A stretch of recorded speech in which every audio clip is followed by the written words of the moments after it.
আব্দুল্লাহ ইবনে মাসউদ রাদিয়াল্লাহু আনহু কবরের পাশে দাঁড়িয়ে কাঁদে বলে, ইয়া রাব্বি, এই আব্দুল্লাহর জায়গা যদি আমি আব্দুল্লাহ হইতাম, আমার বুলন্দ নসিব তো রাসূল আমাকে নিজাতে কবরে রাখতেন, এর চেয়ে বড় পাওয়া জীবনে আর আমার জন্য কিছু হতো না। খাব্বাব রাদিয়াল্লাহু আনহু চাদর গায়ে দিয়ে হযরত ওমর রাদিয়াল্লাহু আনহুর সামনে দাঁড়ালেন।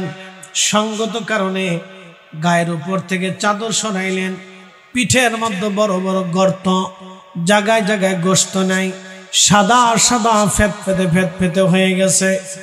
হযরত ওমর বললেন, খাব্বাব, তোমার কি কোনোদিন বসন্ত হয়েছিল? তোমার পিঠের মধ্যে গোশত নাই, জায়গায় জায়গায়, কারণ কি? হযরত খাব্বাব বলেন, না ইয়া আমিরাল মুমিনিন, আমার কোনোদিনও কোনো কালে বসন্ত হয় নাই।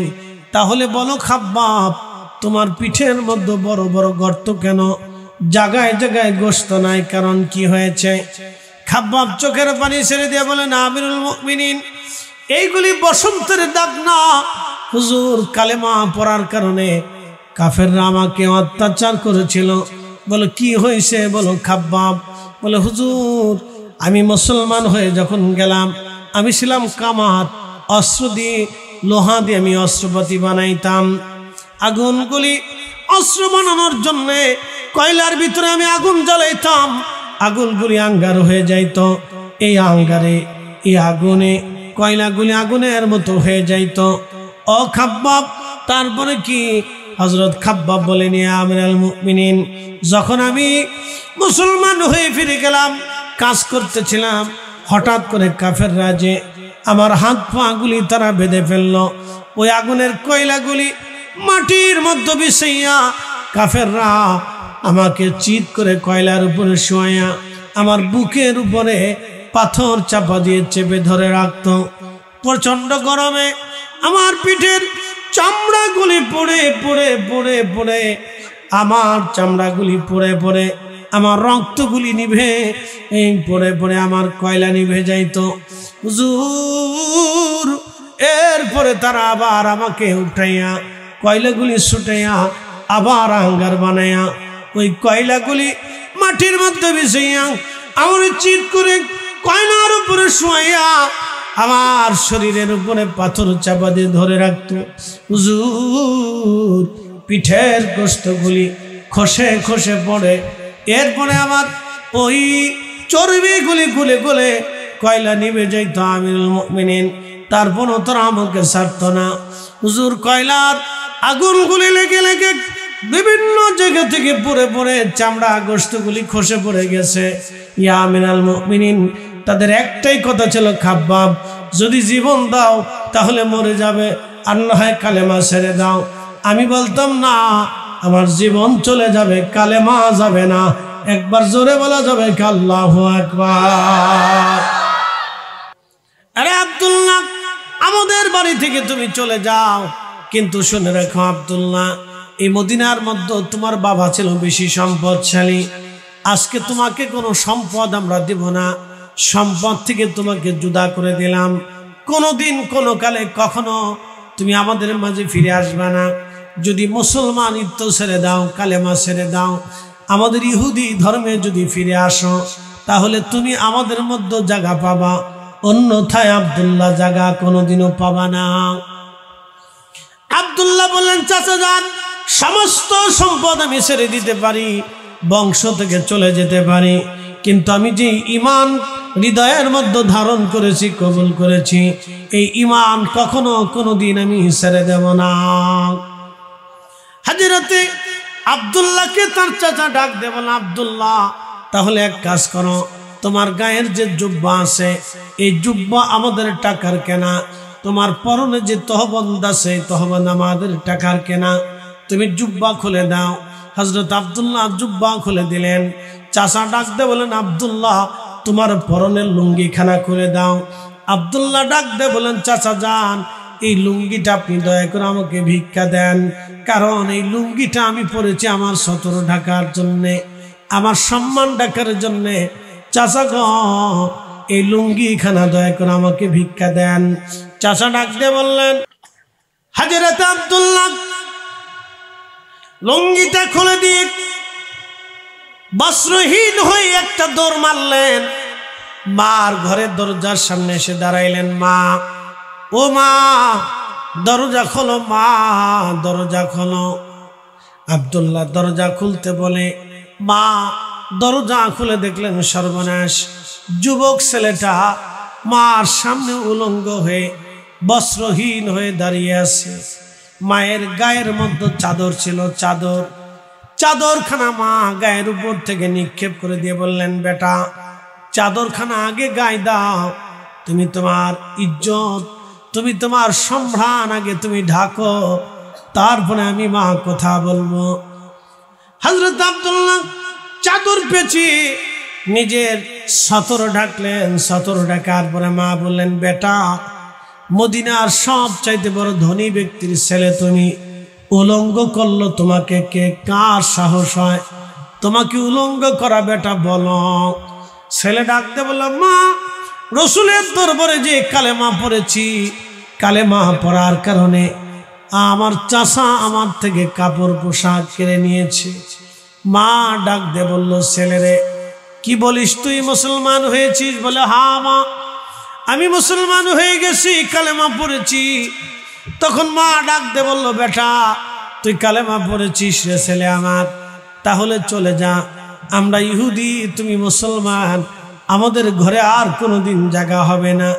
ছেলে রে আমি তো তোর মা, আমি এই চাদরখানা তোরে ভিক্ষা দিয়ে দিলাম, কোনোদিন সন্তানের পরিচয় নিয়ে আর মায়ের সামনে দাঁড়াবি না।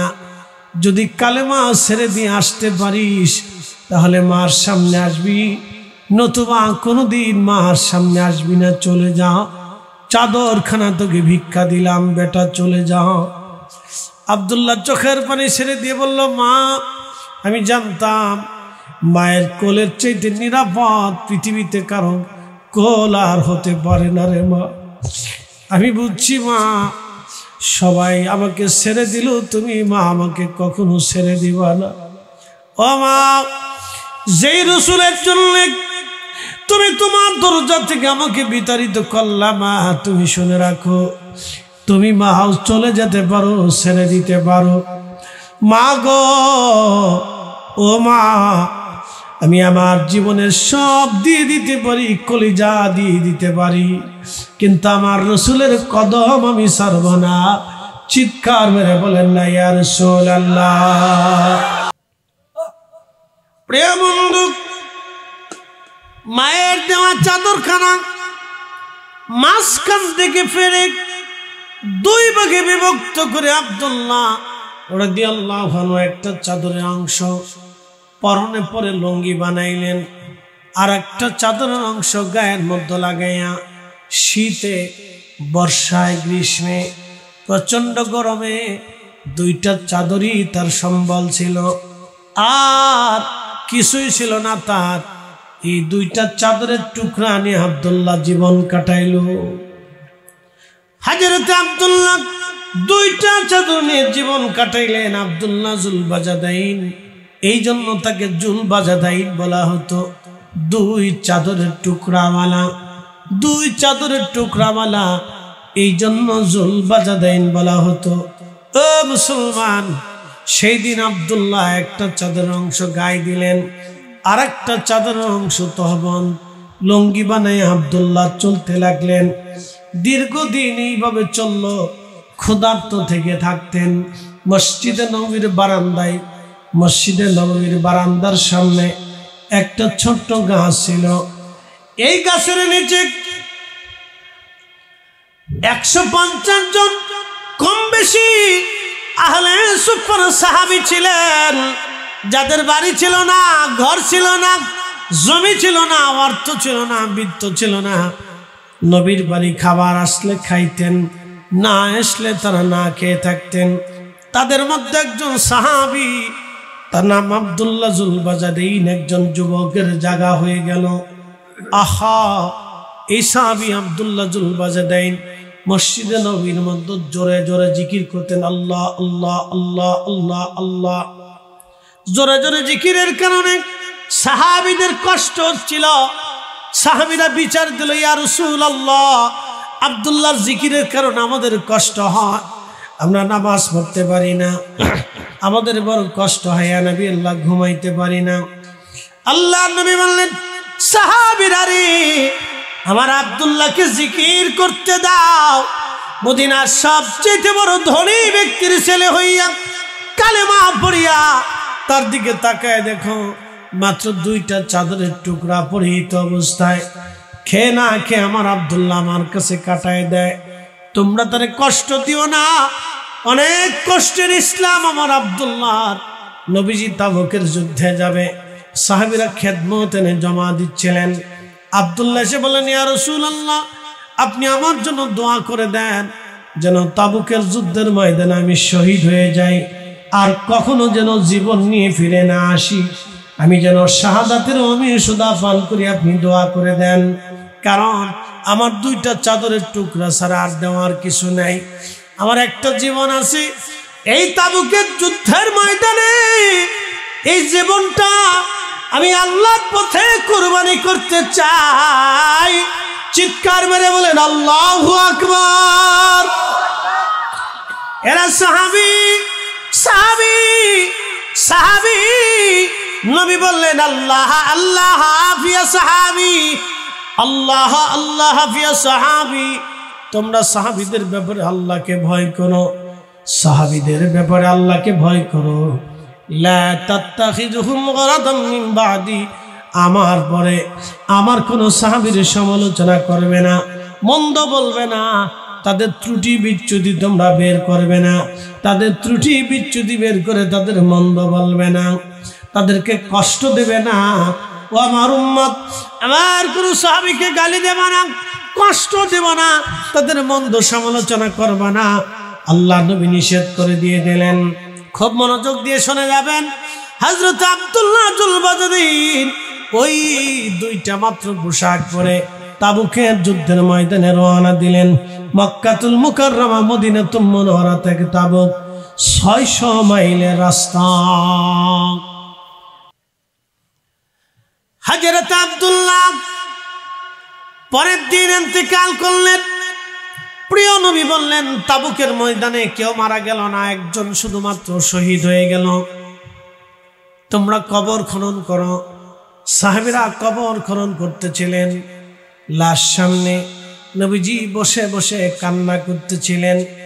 সাহাবীরা রে, আমার আব্দুল্লাহ শুধু দ্বীনের মহব্বত করিয়া কালিমা পড়িয়া আমি রাসূলের ভালোবাসায় মা ছেড়ে দিল, সংসার ছেড়ে দিল, বাড়িঘর ছেড়ে দিল, কোটি কোটি টাকার সম্পদ ছিল আমার আব্দুল্লাহর। মদিনার মধ্যে সবচেয়ে দামি খাবার তার নসিবে হতো, দামি পোশাকগুলি এক সময় সে পরত।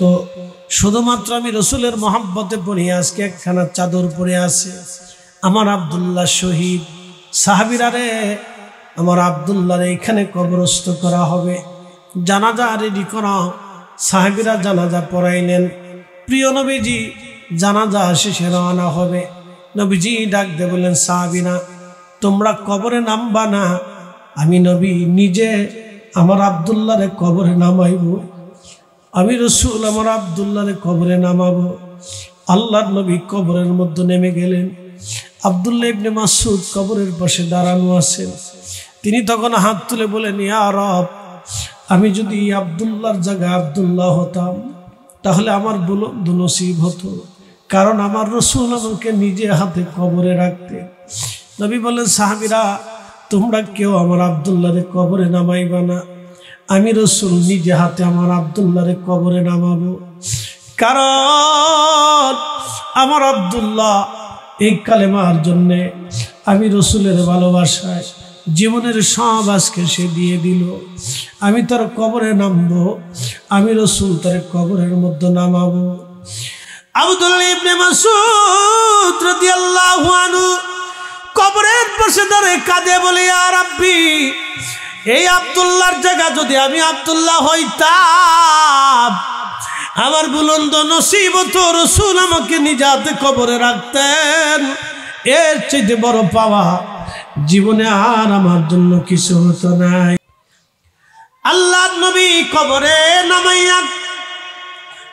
কবরস্থ করিয়া মাটি দেওয়ার পরে নবীজি কবরের পাশে দাঁড়াইয়া হাত তুলে বলতেছিলেন, ইয়া রাব্বি, আমি আব্দুল্লাহর উপরে খুশি, তুমি আল্লাহ খুশি হয়ে যাও, আমি নবী খুশি, তুমি আল্লাহ খুশি হয়ে যাও। চিৎকার মেরে বলেন আল্লাহু আকবার। আল্লাহর নবী খুশি, আল্লাহ খুশি। কথা বলেন ঠিক কিনা? নবী খুশি, আল্লাহ খুশি, রসুল খুশি, আল্লাহ খুশি। নবী খুশি না হলে আল্লাহ বেজার, রসুল খুশি, আল্লাহ খুশি, নবী রাজি, আল্লাহ রাজি, নবী খুশি, আল্লাহ খুশি। এই জন্য আমরা সুন্নিরা নবী নবী নবী নবী নবী নবী করি। কথা বলেন ঠিক কিনা? নবী নবী করি, নবী নবী নবী নবী করি। এই জন্য আমরা নবী নবী করি। যতদিন পর্যন্ত বেঁচে থাকবো ততদিন পর্যন্ত রসুলের শান গাইব। কথা বলেন ঠিক কিনা? ততদিন পর্যন্ত রসুলের পক্ষে স্লোগান দিব, কারণ রসুল খুশি, আল্লাহ খুশি, নবী বেজার, আল্লাহ বেজার। আল্লাহ কোরআনে বলে দিলেন, কুল ইন কুনতুম তুহিব্বুনাল্লাহা ফাত্তাবিউনি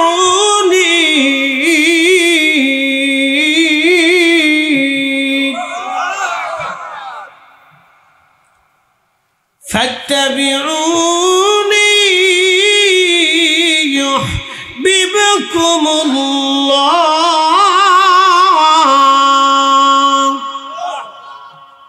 রব্বুল আলামিন বললেন, হুজুর আপনি বলে দেন, কুল আপনি বলে দেন, ইন কুনতুম তুহিব্বুনাল্লাহ, চূড়ান্তভাবে কেউ যদি আমি আল্লাহ পেতে চাই, চূড়ান্তভাবে কেউ যদি আমি আল্লাহ মানতে চাই, চূড়ান্তভাবে কেউ যদি আমি আল্লাহ খুশি করতে চাই, নবী আপনি বলে দেন ফাত্তাবিউনি, সে যেন আমাকে ভালোবাসে, আপনি রসুলকে যেন মহাব্বত করে, আপনি নবীর ইত্তেবা করে। আপনি নবীর ইত্তেবা হলে, মহাব্বত হলে আমি আল্লাহর ইত্তেবা হবে। আপনি নবীর ভালোবাসা হলে আমি আল্লাহর ভালোবাসা হবে। চিৎকার মেরে বলেন মারহাবা। কার ভালোবাসা? রসুলের ভালোবাসা। জোরে বলেন কার ভালোবাসা? নবীর ভালোবাসা হলে কার ভালোবাসা হয়? আল্লাহর ভালোবাসা। আল্লাহর ভালোবাসা আল্লাহ কবুল করুক। জোরে বলেন আমিন। কিছু সময় কি বসে থাকা যাবে? খুব মনোযোগ দিবেন। হযরত সুমাইয়া রাদিয়াল্লাহু আনহার জীবন চলে গেল, হযরত ইয়াসার রাদিয়াল্লাহু আনহুর জীবন চলে গেল, হযরত খাব্বাব রাদিয়াল্লাহু আনহুর পিঠের চামড়া চলে গেল, হযরত বেলালকে বছরের পর বছর পিটানো হলো, তারপরও তারা কালেমা ছেড়ে দেন নাই, তারপরও তারা ঈমান ছেড়ে দেন নাই। কিন্তু তাদেরকে কেন মারা হলো?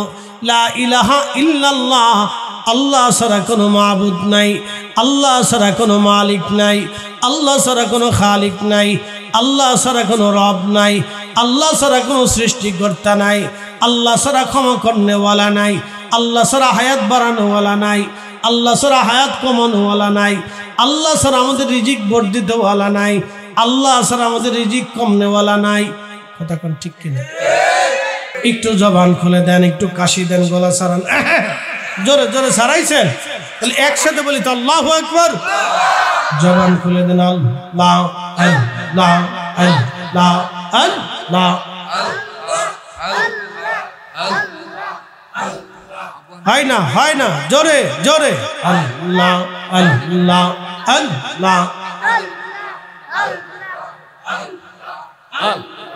জোরে জোরে আল্লাহ আল্লাহ আল্লাহ।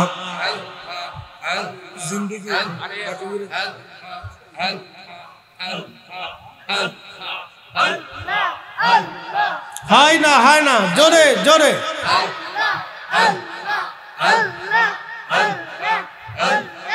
সালাত সালাম গো আমার দুরুদ সালাম গো আমার কইও নবী মুস্তাফায়ে তোমরা যদি যাও গো মদিনা। আল্লাহ আল্লাহ আল্লাহ। সালাত সালাম গো আমার দুরুদ সালাম গো আমার কইও নবী মুস্তাফায় তোমরা যদি যাও গো মদিনা আল্লাহ আল্লাহ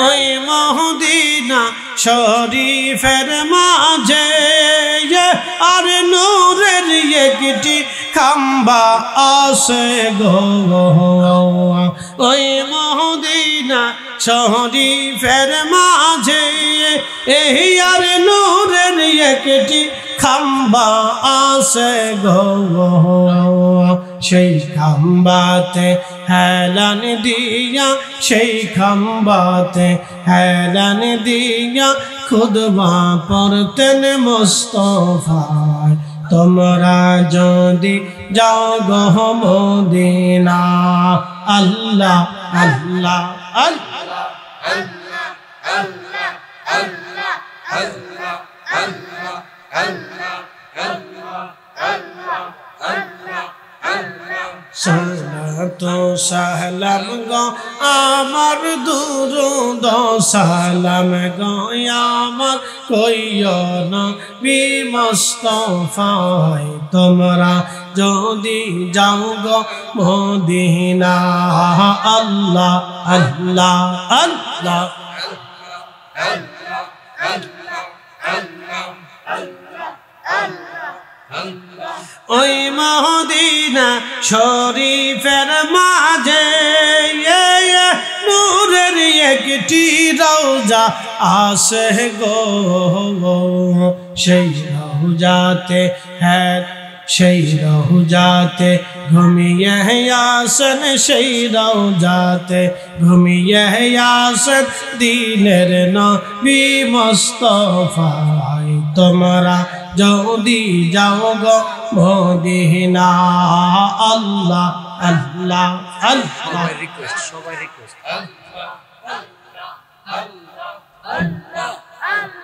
সালাত সালাম গয়া মার দুরুদ সালাম গয়া মার কইও নবী মুস্তাফায় তোমরা যদি যাও গো মদিনা আল্লাহ আল্লাহ আল্লাহ কাউকে রাখো গাছতলাতে কাউকে রাখো বালখানায় আল্লাহ কাউকে রাখো গাছতলাতে কাউকে রাখো বালখানায় আল্লাহ তোমার লীলা খেলা কেউ বুঝে কেউ বুঝে না আল্লাহ আল্লাহ আল্লাহ আল্লাহ আল্লাহ আল্লাহ আল্লাহ আল্লাহ আল্লাহ ইব্রাহিম তোমার নামে ছিল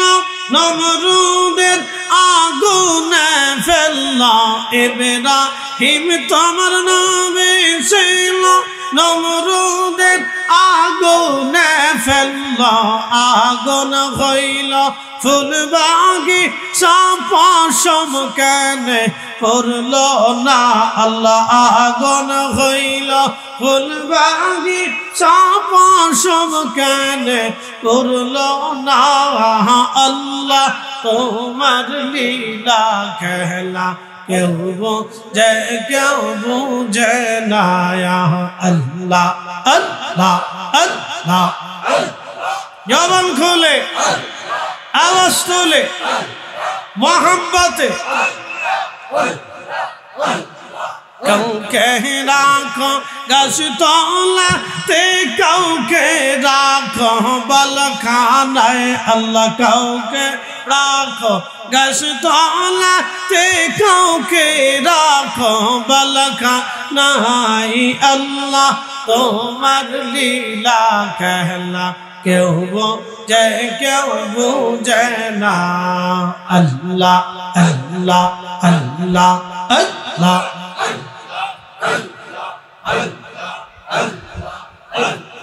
ইউনুস তোমার নবী ছিল মাসে তারে গিলে ফেলল ইউনুস তোমার নবী ছিল মাসে তারে গিলে ফেললো মাছের পেটে রইলেন ইউনুস হজম কেন হইল না আল্লাহ মাছের পেটে রইলেন ইউনুস হজম কেন হইল না আল্লাহ তোমার লীলা খেলা কেউ বুঝে না আল্লাহ আল্লাহ আল্লাহ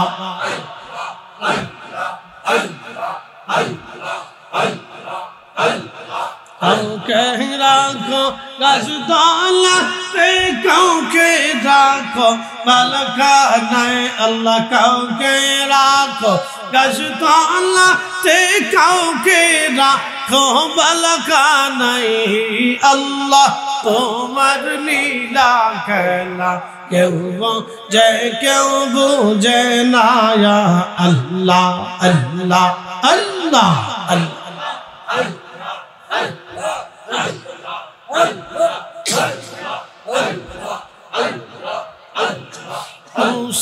তোমার নবী ছিল তোর পাহাড়ে সওয়াল করলো মূসা তোমার নবী ছিল তোর পাহাড়ে সওয়াল করলো পাহাড় বইরা সুরমা হইল মূসা কেন করল না আল্লাহ পাহাড় বইরা সুরমা হইল মূসা কেন করল না আল্লাহ তোমার লীলা খেলা কেউ বুঝে না আল্লাহ আল্লাহ আল্লাহ আল্লাহ আল্লাহ আল্লাহ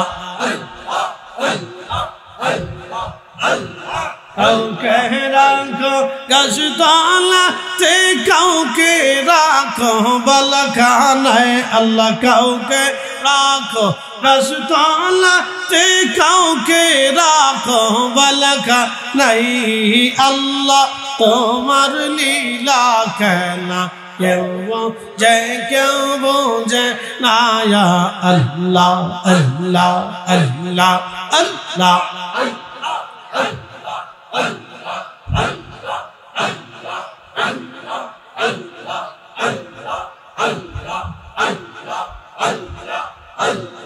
মানুষা বানাইছে গো আল্লাহ মানুষা বানাইছে গো আল্লাহ প্রেমের কারণে প্রেমের ডোরে বন্দরে মদিনার শনে আল্লাহ আল্লাহ আল্লাহ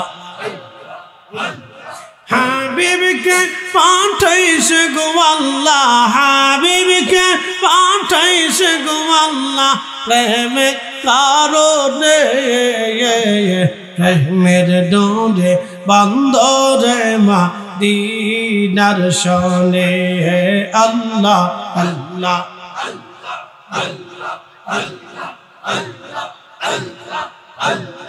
আল্লাহ বানাইলেন কত জাতি আর বানাইলেন প্রেম প্রীতি আল্লাহ বানাইলেন কত জাতি হইল না তার প্রেম প্রীতি মানুষ বানাইলেন আল্লাহ মানুষ বানাইলেন আল্লাহ প্রেমের কারণে প্রেমের ডোরে বন্দরে মদিনার শনে আল্লাহ আল্লাহ আল্লাহ আল্লাহ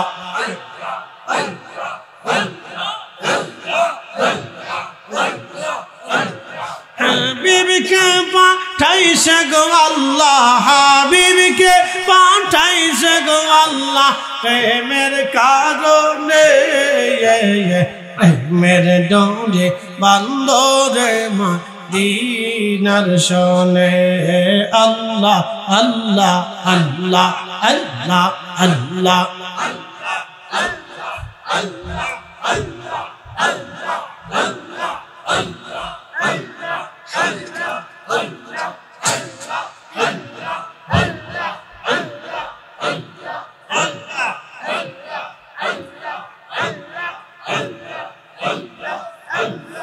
লা ইলাহা ইল্লাল্লাহু মুহাম্মাদুর রাসূলুল্লাহ সাল্লাল্লাহু আলাইহি ওয়াসাল্লাম।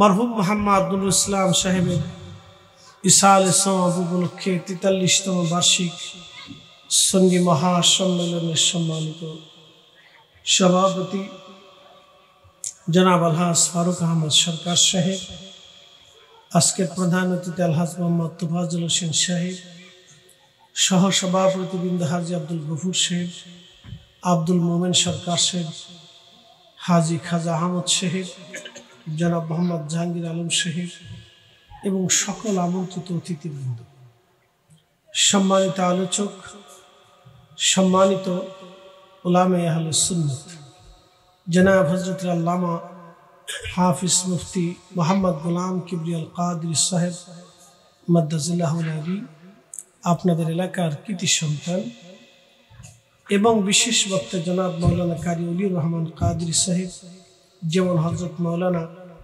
মুফতি গোলাম আহমদ সাহেব সকল আমন্ত্রিত অতিথিবৃন্দ, এলাকার গণ্যমান্য ব্যক্তিবর্গ, সম্মানিত মুরব্বী, কলিজার টুকরো যুবক ভাইরা, আজকের যিনি শুভাগমন করবেন পীরি তরিকত বিশিষ্ট আলিমুদ্দিন পীরজাদা ডক্টর আল্লামা সদরুদ্দিন আহমেদ সাহেব পুরকুল দরবার শরীফ, সকল আমন্ত্রিত মেহমানবৃন্দ, সকলের প্রতি মোবারকবাদ, শুকরিয়া সে আল্লাহর দরবারে যিনি আপনাকে এবং আমাকে আজকের মাহফিলে আসার তৌফিক দান করেছেন, সেই জন্য একসাথে শুকরিয়া আদায় করে বলি আলহামদুলিল্লাহ। রাত্র বেশি বিদায় কি আপনাদের কষ্ট হচ্ছে? আপনাদের এলাকার আদত অভ্যাস হচ্ছে রাত বেশি হইলে ওয়াজ বেশি হয়, রাত হলে ভালো, অসুবিধা নেই। একসাথে বলি তো আল্লাহু আকবার। মাঠের থেকে আওয়াজ আসতে হবে, হাত উঁচা করে বলি তো আল্লাহু আকবার। নারে তাকবীর, নারে রিসালাত। আমরা কি জোর করে আপনাদেরকে আনছি? জোর করে কি বসানো হবে? চলে গেলে কি জোর করা হবে? কেন বসে আছে? আল্লাহ তার রাসূলের জন্য। কথা ঠিক আছে না? এখানে জোর করে আনা হয় নাই, জোর করে বসানো হবে না, চলে গেলে ধরে রাখাও হবে না।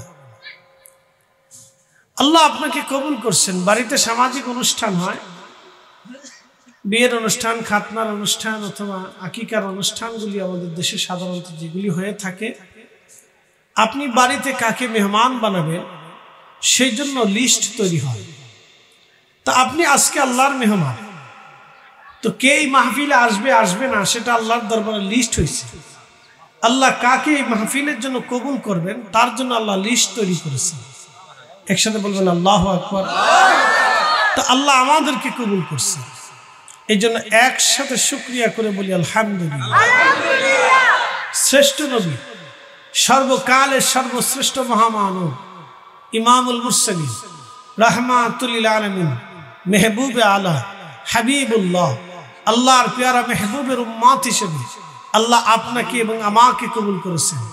সেই জন্য আল্লাহর আসমানে আমরা একসাথে সকলে শুকরিয়া করে বলি আলহামদুলিল্লাহ। প্রিয় উপস্থিতি, আমরা সবাই একদিন কবরে চলে যাব।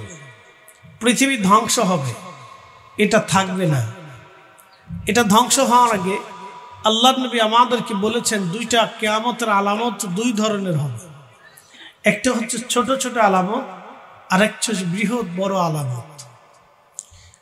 আমি আপনাদেরকে সবগুলি বলতে পারবো না, কিন্তু একটা আপনাদেরকে বলি। ছোট্ট আলামতের ভিতরে একটা আলামত হচ্ছে নতুন নতুন উলামায়ে কেরাম পূর্ববর্তী আলেমদেরকে নির্বোধ মনে করবে, বোকা মনে করবে এবং তাদেরকে গালি দিবে। ঠিক সেই দিকে আমরা ধাবিত হচ্ছি। কথা ঠিক আছে না? সেদিকে আমরা কি ধাবিত হচ্ছি। আমাদের কিছু ভাইরা মনে করেন যে আগের যুগের আলেমরা বুঝতো না, তাদের এত জানাশোনা ছিল না। শোনেন, আগের যুগের আলেমরা যা জানতো আপনি তার ধুলিকণাও জানেন না। আগের যুগের আলেম লক্ষ লক্ষ হাদিস তাদের মুখস্থ থাকতো। একসাথে বলবেন আল্লাহু আকবার। লক্ষ লক্ষ হাদিস তাদের মুখস্থ। বর্তমান পৃথিবীতে হাফিজুল হাদিসের কোনো অস্তিত্ব নাই। হাফিজুল হাদিস বুঝাই যিনি মিনিমাম 1 লক্ষ হাদিসের হাফিজ, তাকে হাফিজুল হাদিস বলে। শুধু হাদিস মুখস্থ না, হাদিসের সাথে সনদ মুখস্থ। শুধু সনদ মুখস্থ না, ওই সনদের প্রত্যেকজন যে বর্ণনাকারী আছে তার জীবনী সম্পর্কে একেবারে চূড়ান্তভাবে অভিহিত হওয়া। যেমন একটা হাদিস বর্ণিত হয়েছে 4 জন বর্ণনাকারীর মাধ্যম দিয়ে, তাহলে একটা হাদিস 4 জন বর্ণনাকারীর মানে মাধ্যম দিয়ে যদি বর্ণিত হয়, তাহলে একটা হাদিস 4 জনের জীবনী জানতে হয়। তাহলে 1 লক্ষ হাদিস মুখস্থ হইলে অন্তত 4 লক্ষ মানুষের জীবনী সম্পর্কে পরিপূর্ণ তাকে একবারে মেধাতে থাকতে হবে, যে কোন রাবি কোন এলাকায় কোন জায়গায় বাড়ি, বাপের নাম কি, তার এলেম কি, কোন উস্তাদ কার কাছ থেকে হাদিস শুনছে, কার সেই উস্তাদ আবার ঠিক আছে কিনা, তার উস্তাদ যে হাদিস শুনছে সে আবার ঠিক আছে কিনা, তার উস্তাদ যে হাদিস শুনছে সে ঠিক আছে কিনা, এবং সে কোন আকীদার, তার আকীদা ঠিক ছিল কিনা। এরকম 4 লক্ষ মানুষের জীবনী জানতে হয়, 1 লক্ষ হাদিস মুখস্থ হইতে হবে। তাহলে আগের যুগের আলেম ছিল না, তারা ছিল জীবন্ত লাইব্রেরি। কথা ঠিক কিনা? তারা ছিল কি? জীবন্ত লাইব্রেরি। অতএব আগের যুগের আলেমদেরকে কেউ যদি বুকা আর নির্বোধ মনে করে, তাহলে বোঝা গেল তার মতো বুকা আর নির্বোধ আল্লাহর পৃথিবী তার একটাও। এটা হচ্ছে কিয়ামতের আলামত। আমার হাতে কি? জোরে বলে। এই আংটি কি আমার ভাগ্য পরিবর্তন করতে পারে? একসাথে বলে, জোরে বলে। কিছু করতে পারে? কেউ যদি মনে করে যে আংটিটা সুন্দর, মনে হয় ফরিদি সাহেব আংটিটা হাতে দিচ্ছে তার কণ্ঠ যাতে ভালো থাকে আর মনে মার্কেট বেশি পাইনি, কিন্তু আংটিটা আমি কেন দিই? এটা মক্কা থেকে নিয়ে আসছি। কেন? এটা আকিক পাথর। বলে আকিক পাথর কেন? মদিনাতুল মুনাওয়ারার একটা জায়গা আছে ওয়াদি মুবারক, এটাকে বলে ওয়াদি আকিক বলা হয়। ওয়াদি মুবারক, মুবারকময় উপত্যকা, মদিনা ইউনিভার্সিটির জামি ইসলামের পাশে ওয়াদি মুবারক। এখানকার পাথর দিয়ে, এই পাথর দিয়ে আংটি বানানো হয়। ওয়াদি আকিক, মুবারকময় পাথর। একসাথে বলুন মারহাবা। এটা কে বলেছেন? আল্লাহ রাসূল বলেছেন। মোবারকময় পাথর, সেই পাথর দিয়ে এই আংটি বানানো হয়, জন্য এটাকে আকিক পাথর বলে। এই পাথর দিয়ে রাসূল করিম আংটি বানাইতেন। আল্লাহর নবীর যে আংটি ছিল সেটা ওয়াদি মোবারকের পাথর দিয়ে বানানো। এই জন্য পৃথিবীর সব মানুষরা আকিক পাথরকে বেছে নেয়। এটার আলাদা কোনো স্বতন্ত্র বৈশিষ্ট্য নাই। এটা আমার ভালো করতে পারে না, মন্দ করতে পারে না, আমার ওয়াজ বাড়াইতে পারে না, কমাইতে পারে না, আমার রুটি রুজি বাড়াইতে পারে না, কমাইতে পারে না। বাড়াই যিনি, কমাই যিনি, তিনি কে? কোনো সন্দেহ নাই। একবারে সুধা। সূর্য উঠায় কে? একসাথে। আমাদের দেশে যারা সনাতন ধর্মে বিশ্বাসী, তাদের বিশ্বাস হচ্ছে সূর্যের দেবতা একজন আছে, এই জন্য তারা সূর্যের পূজা করে।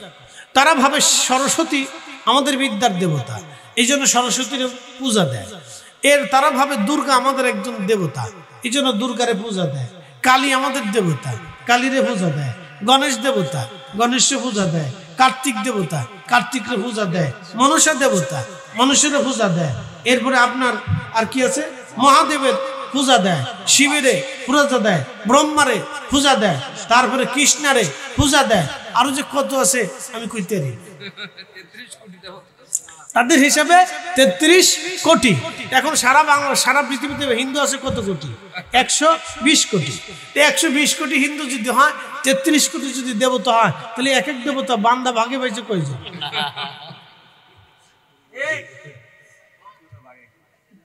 3 জন ভাগে পেয়েছে। যদি হিসাব করেন তাহলে 3.5 জন পেয়েছে। এই কথা কর না, জোরে বলে। আরে বলা পান তোকে ঘুমাইছি নি? হ্যাঁ, তাহলে সে কথাবার্তা কইস বাবা। যেমনি শায়ের হইছিস মনে হয়েছে যে একবারে সর্বনাশ, তোর এতিমের মতো শায়ের হইছিস। অপেক্ষা কর, একটু পরে আসতেছে, চিন্তাটা গরম গরম আসবে। একসাথে বলি আল্লাহু আকবার। আপনি মহাভারতে যে, ভারতবর্ষে যায়, যদি এই গুজরাটে যায় জিজ্ঞেস করেন হিন্দু তোমার ভগবানকে, একজনের নাম বলে। যদি জিজ্ঞেস করেন এই আপনার কি বলে দিল্লিতে হিন্দু তোমার ভগবানের বড় ভগবানের নাম কি, তো আরেকজনের নাম বলে। জিজ্ঞেস করেন আপনি উত্তরপ্রদেশে হিন্দু তোমার বড় ভগবানকে, আরেকজনের নাম বলে। যদি আপনি নেপালে জিজ্ঞেস করি হিন্দু তোমার বড় ভগবানকে, তো কৃষ্ণার নাম বলে। যদি কলকাতা এসে জিজ্ঞেস করি হিন্দু তোমার বড় ভগবানকে, মা দুর্গার নাম বলে। যদি আপনি অন্য প্রদেশে যান, প্রদেশ ভিত্তিক তাদের ভগবানও বড় বড়, এক একজনের ভগবান এক একজনের কাছে বড়।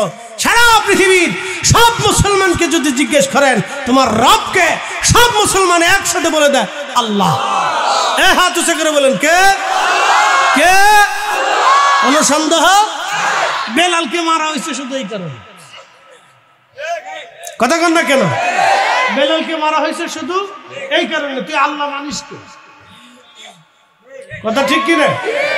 কয়েকদিন আগে প্রতিবেদনে দেখলাম এক সাধু 40 বছর গোসল করে না।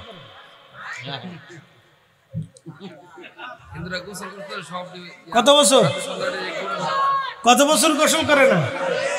এখন যদি সারা পৃথিবীর মানুষ চিন্তা করে যে আমরা এই সাধুর আদর্শ পৃথিবীতে বাস্তবায়ন করব, তাহলে পৃথিবীর কোনো মানুষ গোসল করতে পারবে না অন্তত 40 বছর। সাবান কোম্পানি শেষ। আর এক সাধু মাথার উপরে সে ঘাস জন্মায়, মাথার উপরে মাটি টাটি দিয়ে ঘাস বোনায়, ঘাস লাগায়, এটার নাম হচ্ছে ঘাস বাবা। কি বাবা হয়েছে? ঘাস বাবা। এখন যদি সারা পৃথিবীর মানুষ চিন্তা করে আমরা সেই সাধুর আদর্শ পৃথিবীতে বাস্তবায়ন করব, তাহলে সবাই মাথার উপরে ঘাস বোনাইতে হবে, জমিতে ঘাস বোনান লাগতো না। কি কথা কন না কেন? তাহলে বোঝা গেল এটা সম্ভব।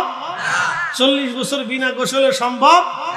আর এক সাধু প্রতিবেদনে দেখালো হাত উঁচা করে রাখে, 40 বছর উঁচা করছে আর নিচে নামায়নি। এখন হেতার আদর্শ যদি পৃথিবীতে বাস্তবায়ন করতে হয়, তাহলে 40 বছর ধরে সবার হাত উপরেই রাখতে হবে আর নিচে নামাজ যাবে না। প্রিয় উপস্থিতি হাজিরিন, ছোট্ট করে মুক্তাসার আমি একটা প্রতিবেদন আপনাদেরকে দিলাম, কার আদর্শ পৃথিবীতে বাস্তবায়ন হবে, নির্ভেজাল ভাবে কার আদর্শ মানাটা সম্ভব। বাকি আপনি যাহা বলেন কারো আদর্শই চলবে না। রহমতের নবীর আদর্শ অনুযায়ী ওলিরা পৃথিবীতে আদর্শ বাস্তবায়ন করেছে। আমরা খাজা বাবাকে মানি, কারণ খাজা বাবা নবী মানছে, এই জন্য খাজা বাবা আজমিরিকে আমরা মানি। আমরা শাহজালাল ইয়ামানি মুজাররিদিকে মানি, কারণ শাহজালাল নবী মেনেছে। কথা ঠিক কিনা? যদি নবী না মানত আমরা মানতাম? একসাথে বলেন, মানতাম? মানব? মানতে পারি? সে যেই হোক, ABCDEFGH IJKLMNOP QRST UVWXYZ। কথা ঠিক আছে না? সে যেই হোক, কাউকে মানা যাবে? আমি হলেও এই মাহফিলে এখন যদি আমি একটা বিড়ি ধরাই টানি, হাসিস না আব্বা, এখন যদি আমি একটা বিড়ি ধরাই টানি আর ওয়াজ করি, তাহলে কেমন হবে? আপনারা ওয়াজ শুনবেন? এইখানে কি বিড়ি খাওয়া যায়? মসজিদে খাওয়া যায়? তাহলে খান কে?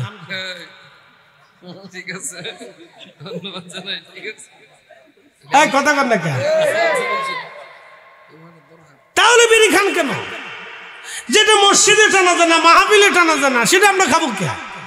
এখানে বসে পানি খাওয়া যায়, চা খাওয়া যায়, তাবারক খাওয়া যায়, মসজিদে বসে খাওয়া যায়, পানি খাওয়া যায়, চা খাওয়া যায়, এই জন্য ওটা খাবো। মারহাবা কর। আমরা তো বেদলিলের দরকার নেই তো।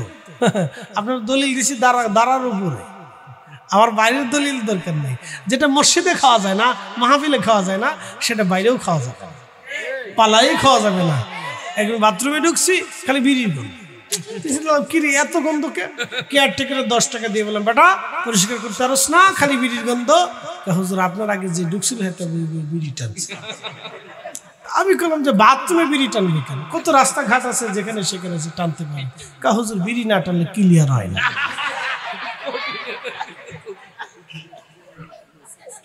আপনি বুঝেন এবার, বিড়ি ধরছে, হেতায় বিড়ি ধরছে না, বিড়ি হেরে ধরছে, বিড়ি হেরে ধরছে। বুঝতে পারছেন?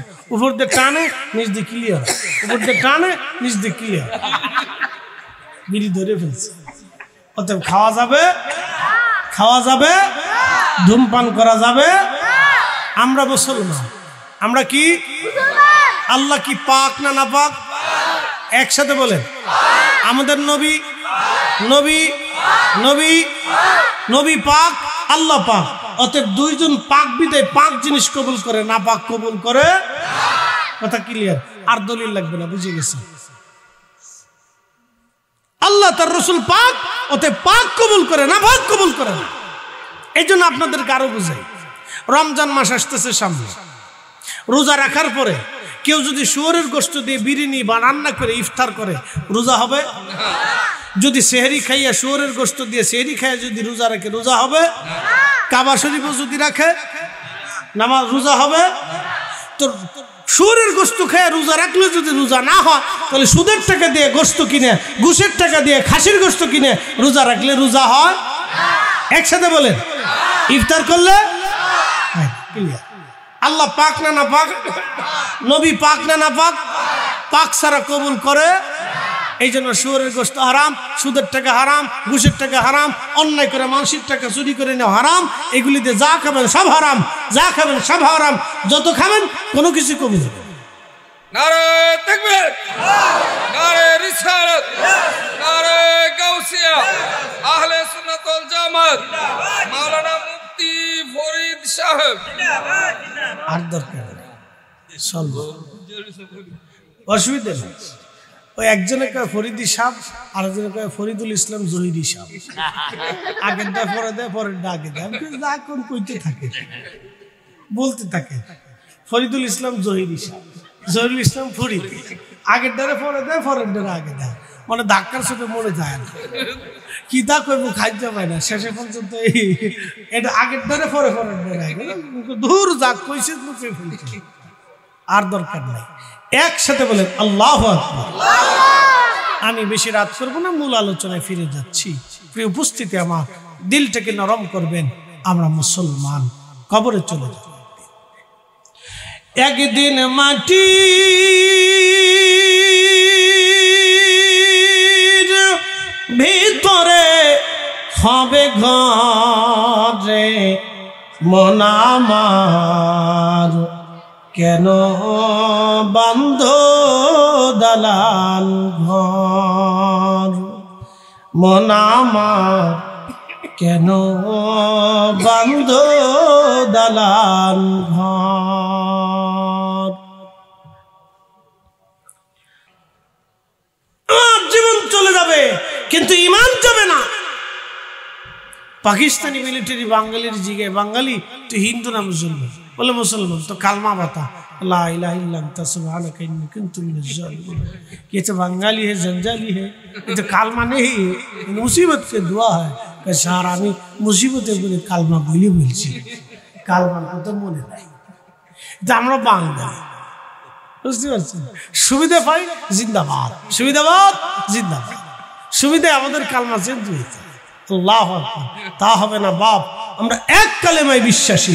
কথা বলেন ঠিক না? ঠিক। আমরা এক ইমানে বিশ্বাসী। আমাদের মুহাম্মদুর রাসূলুল্লাহ সাল্লাল্লাহু আলাইহি সাল্লামে আমরা বিশ্বাসী। কথা বলেন ঠিক না? ঠিক। মনোযোগ দিয়ে এই যুবক ভাইরা, রাস্তাঘাটে যারা আছেন তারা ভালো করে শুনুন। আমাদের এখন চমৎকার চমৎকার পোশাক হয়েছে না? আগের যুগে এত দামি পোশাক ছিল? আজ থেকে 30-40 বছর আগেই তো মানুষের এত পোশাক ছিল না। আমার ছোটকালে মনে আছে, এক প্যানে 7 দিনও চলে গেছে। একটা প্যান্ট পরছি 7 দিন। ওই প্যান্ট খুলে ছোটকালে গোসল করতাম নদীর ভিতরে, মনে আছে। আবার গোসল থেকে উঠে ওই প্যান্টই পরছি। আমার ছোটকালের কথাই বলতেছি, সেদিনও চলে গেছে। এক প্যান্টে 7 দিন চলে গেছে। প্রিয় উপস্থিতি, আমার খুব মনোযোগ দিয়ে, আগের মানুষের কাপড়ের খুব অভাব ছিল, অর্থের খুব অভাব ছিল। মদিনাতে একজন ধনী যুবক ছিল, তার নাম আব্দুল্লাহ জুলবাজাদাইন। জুলবাজাদাইন কেন হলো? জুলবাজাদাইন অর্থ হচ্ছে হলো 2 চাদরের টুকরাওয়ালা। শুনে যান, 2 চাদরের টুকরাওয়ালা কেন হলো? আব্দুল্লাহ মদিনার এক ইয়াং সুদর্শন যুবক ছিল। আপনারা যদি কোনোদিন মদিনায় যান তো অরিজিনাল মাদানি যদি দেখেন তাহলে বুঝবেন এরা এত সুন্দর কেন। প্রাকৃতিকভাবে আল্লাহর পক্ষ থেকে মাদানিরা সুন্দর। আপনি মদিনার হাউদের ভিতরে কখনো কোনো দিন কোনো মাদানি নারীকে রাস্তায় ঘোরাফেরা করতে দেখবেন না, আপনি খুঁজে পাবেন না। মাদানি অরিজিনাল মাদানি নারী পাবেন না। আল্লাহ রাসূল বলেছেন কিয়ামত পর্যন্ত আমার মদিনাকে আল্লাহ পবিত্র রাখবে। এই জন্য পৃথিবীর পবিত্র মানুষ যদি দেখতে চান তো মাদানি মানুষ দেখবেন, অরিজিনাল মাদানি, ডুপ্লিকেট মাদানি না, রোহিঙ্গা মাদানি না। রোহিঙ্গা মাদানি বুঝছেন, 2 দিন 3 দিন মদিনায় থেকে থেকে এসে বাংলাদেশে নাম দিছে অমুক আল্লামা অমুক মাদানি, বিরাট মাদানি, বহুত মাদানি। আচ্ছা আমরা কারো নাম নেব না, কারো নামের দরকার নেই, বহু মাদানি আছে। কি আছে না না ভাই? 2 দিন মদিনা ভার্সিটি থেকে পড়ে আসে এরপরে নামের পিছনে লাগাই দিল কি মাদানি। তো এরকম ডুপ্লিকেট মাদানি বহুত আছে। অরিজিনাল মাদানি হলে মাদানি পিছনে লাগানোটা এটা উত্তম, নতুবা এটা মদিনার সাথে সম্পৃক্ত। এটা সার্টিফিকেট কথা না। মদিনা কি ছেলে খেলা নাকি? মদিনা কি পুতুল খেলার জায়গা নাকি? মদিনা তো মদিনা, মাদানা মদিনা শরীফ, মদিনা তুম মুনওয়ারা, মদিনা তুম মুনওয়ারা। একসাথে বলবো না মারহাবা? মদিনা শরীফ, মদিনা তুম মুনওয়ারা। ওতে মাদানি লাগালেই তো মাদানি হওয়া যায় না, ডুপ্লিকেট মাদানি, অরিজিনাল। তো অরিজিনাল যারা, রাসূল করিম বলছেন আমার মদিনা কিয়ামত পর্যন্ত আল্লাহ মদিনাকে পরিষ্কার রাখবে। শারাবি খারাবি হারামি নাপাকি আজাইরা বাজাইরা ফাসিকি মদিনার ভিতরে ঢুকবে না। মদিনার কোন নারীকে আপনি বেহায়া পাবেন না, মদিনার কোন ছেলেদেরকে আপনি বেহায়া পাবেন না। একসাথে বলবেন আল্লাহু আকবার। না আরো জোরে জোরে জোরে। মদিনার কোন বাচ্চাদেরকেও আপনি বেয়াদব পাবেন, তারা আদবে ভরপুর পাবেন, চমৎকার চরিত্রের অধিকারী পাবেন। মদিনার কোন অরিজিনাল মাদানি যারা, অরিজিনাল মাদানি, এর ভিতরে আবার কেউ বিভিন্ন দেশ থেকে গেছে, কর্মচারী চাকরিজীবী, এগুলো সে মদিনার বাইরে থেকে যারা গেছে তাদের কথা আমি বলবো না। অরিজিনাল মাদানি একবারে রসুলের দেশে যাদের জন্ম হয়েছে, একবারে গোড়া থেকে জন্ম হয়ে আসছে তারা, আমি তাদের কথা বলতেছি। अरशों से ज्यादा मर्तबा वाला रौज़े रसूलुल्लाह का, उनसी रौज़े अनवर पर गुनाहगारों की लाखों सलाम या नबी सलाम अलैका या रसूल सलाम अलैका या